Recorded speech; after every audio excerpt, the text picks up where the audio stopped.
اللي عارفني عارف ان انا بحب الحلو وبحبه قوي كمان، وبحب اي حاجة حلوة، سواء بقى كانت انواع تورت، حلويات، اي حاجة. واحب اللي يحب الحلو، يعني اللي بيحب الحلو انا بحبه. سبحان الله، انا مسمية الحلو دوت هرمون سعادة.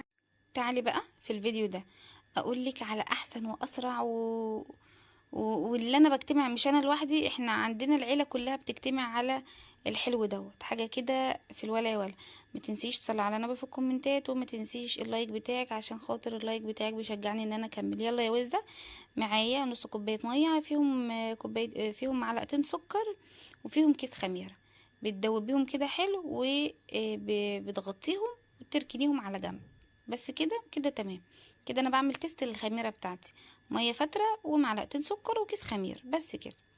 وتدوبيهم وتحطيهم على جنب، تغطيهم وهسيبهم بس حوالي دقيقتين، لغايه لما اجهز الدقيق عندي منخول جاهز معايا.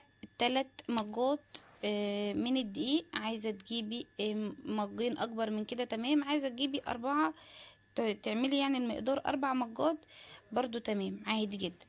وعليهم معلقتين نشا، وعليهم ذرة ملح.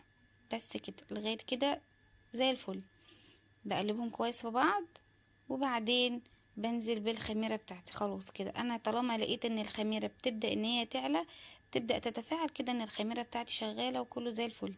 نفس الكوباية اللي كان فيها خميرة بحط فيها مية مش سخنة.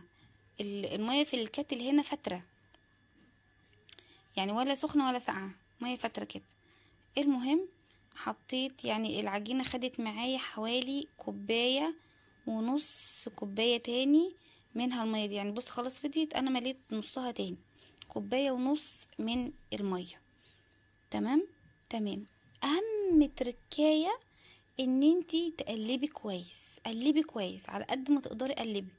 يعني حركي العجينة كده جامد. بصوا زي ما انا بعمل بنفس الطريقة دي. هو دوت السر بتاع ان الزلابية تطلع معاكي مقرمشة من بره وفيها قلب من جوه. هو انك تقلبي كويس جدا جدا قوي يعني. بس. وبعدين بتلميها كده بعد ما خلاص ما بيبقاش فيها تكتل خالص، وتلاقي ان العجينة نفسها ليها عرق كده تمام. بتغطيها وتحطيها في مكان دافي تختمر. كده انتي عجنتي عجينة زلابية مية مية، واحسن من اشهر المحلات بره. تمام تمام. انا عندي الزلابية زي ما قلتلكوا البيت كله بيجتمع عليها، كلنا بنحب الزلابية والله بجد. يعني مش في رمضان بقى بس، انا بعملها في رمضان وفي غير رمضان وفي الايام العادية، في اي وقت انا بعمل الزلابية. بس كده. بصوا بصوا، طالما بتلزق كده وطالما بتقطع يعني ليها عرق، بمعنى اصح ليها عرق، اعرفوا ان انتي عجينة الزلابية بتاعتك طالعة مية مية. تمام تمام.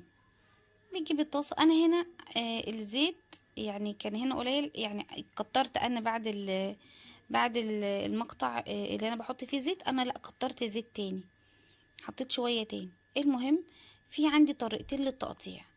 جايبه الطبق دوت فيه زيت علشان خاطر المعلقة.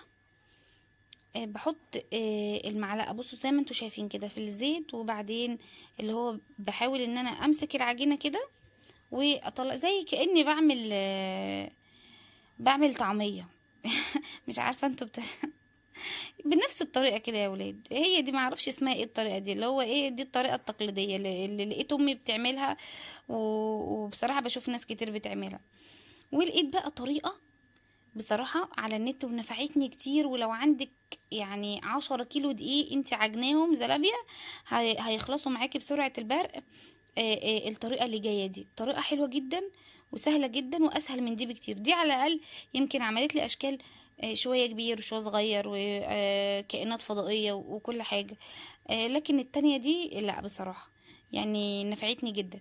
بجيب كيس عادي، كيس بلاستيك، كيس تلاجة عادي، وبحط فيه العجينة وبالمقص زي كده. بصوا، بتضغطي بقى على العجينة وتنزلي بالمقص على حسب اللي انت عايزاه. وطبعا انا كنت عايزاهم صغيرين لان هي لسه يعني بتنفش في في الزيت. كان الحجم دوت كويس جدا. لقيتها بصراحة الكمية بتخلص معايا بسرعة، ومن غير ما بهدل ايدي ومن غير حاجة، وطلع معايا الاشكال بتاعتها حلوة جميلة. واحسن بصراحة كانت التانية متعبة شوية، ان اني بعمل بقى، بصوا زي ما تطلع يعني، طلعت كبيرة طلعت صغيرة طلعت زي اشكال فضائية، ليها بوزة شمال وبوزة يمين بصراحة يعني. فضائيين فضائيين يعني. ديت لا، دي حلوة خالص والله. بصوا حتى الشكل بتاعها زي زي الجاهز بالظبط. طبعا انا هنا بقلي قليتين، اسمها ايه، قلوتين، لا هي قليتين، ايوه قليتين. يعني ديت القلية الأولى أنا بطلع الزلابية بنفس الشكل ده كده خلاص، مش بسيبها عن كده، بطلعها بنفس الشكل دوت واخلص الكمية كلها.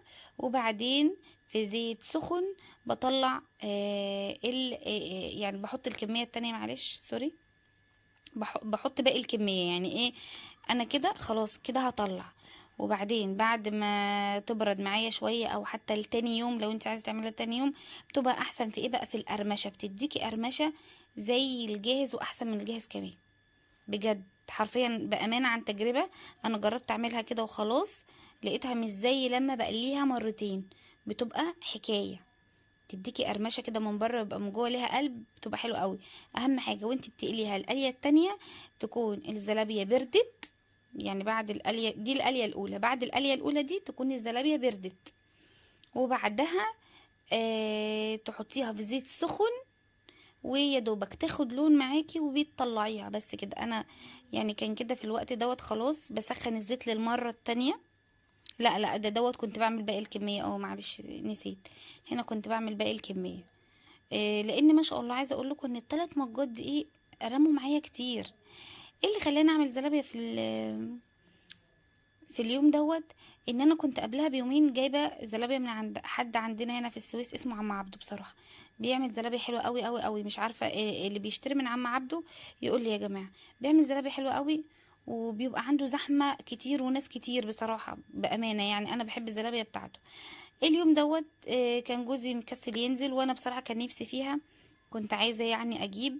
وقلت له اتحديته ان انا والله يا وليد هعملها زي الجاهزه واحسن من الجاهزه، وتعالى نشوف تحدي، اعملها وتعالى. قال لي ماشي يلا نشوف، مع انه عارف ومؤمن بيا ان انا بعمل زلابيه حلوه بصراحه. هو مؤمن بيا.